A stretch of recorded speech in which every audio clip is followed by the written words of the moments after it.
an important consumer behavior model. This is called the Sheath consumer behavior model. Howard is an American, Sheath is an Indian. Both of them came out with this wonderful model on consumer behavior back in the year 1969.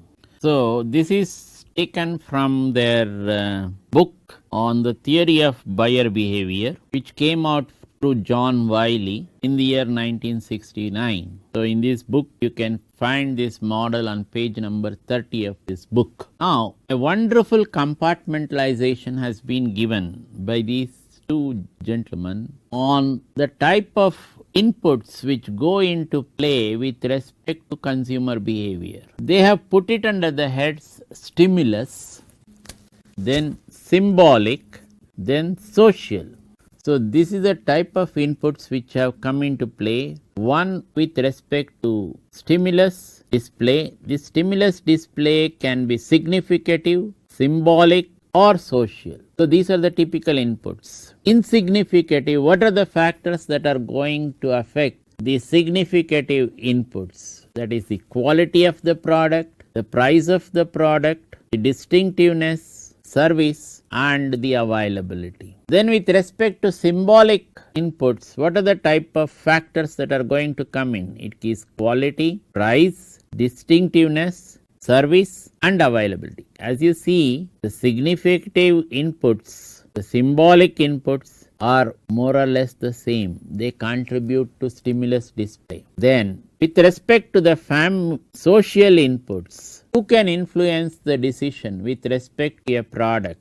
The typical groups which can influence the decision with respect to a product could be family or could be reference groups. You may have certain reference groups with respect to a particular individual which will influence. Suppose he wants to buy a car and he is always in the company of people who are owners of a particular brand of car. They form the reference group for him. He may also like to have the same type of car, and this depends on the type of social class he's in. So these are the different social inputs which are likely to come into play, that is your family, your reference groups and the social class. Now all this is going to give a few things with respect to the consumer.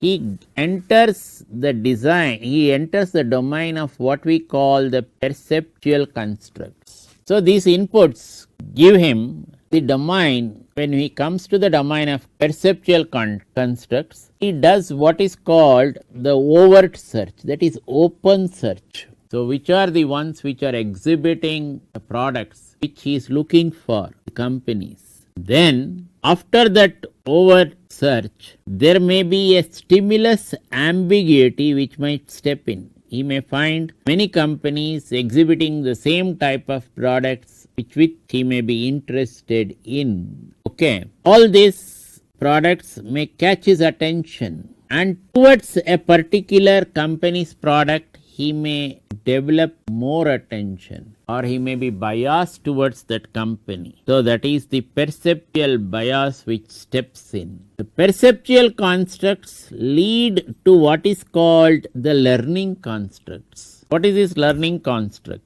The customer develops confidence about his own decision making, and when he develops confidence about his own decision making, this is likely to result in a particular attitude being exhibited by him depending upon the types of motives he may have. So the confidence, the motives giving rise to certain attitudes, then these motives also giving rise to certain choice criteria. He may decide on the choice criteria with respect to his product. So all this will lead to what we call the behavioral intentions which are exhibited by the consumer. So these perceptual constructs lead to what is called the learning constructs. These learning constructs towards the end exhibit the buyer's behavior intentions. The buyer's behavior intentions are also influenced by the types of brands which are competing to satisfy this particular product category. That is the brand comprehensions. Take a washing machine, for example. You have so many brands like the LG, the IFP, the Samsung, so many of them. So all these are catering to this particular market segment. So the brand comprehension is what comes in next with respect to the individual.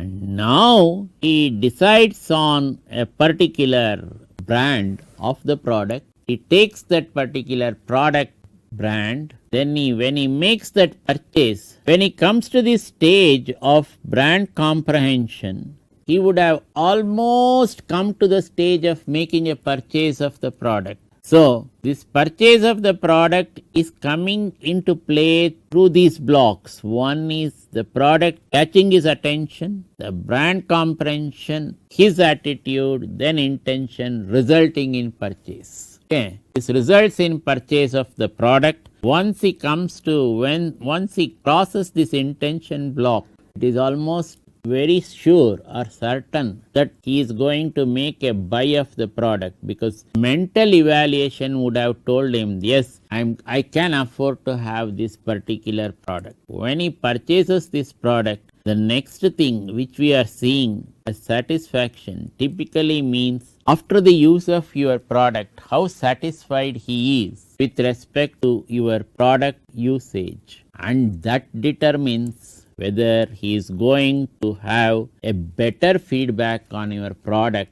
for the next prospective customers. So this word of mouth publicity is very important in marketing. All these are exhibited in this wonderful model of Howard Sheath. The first one is inputs resulting into perceptual constructs, learning constructs, then coming out with outputs.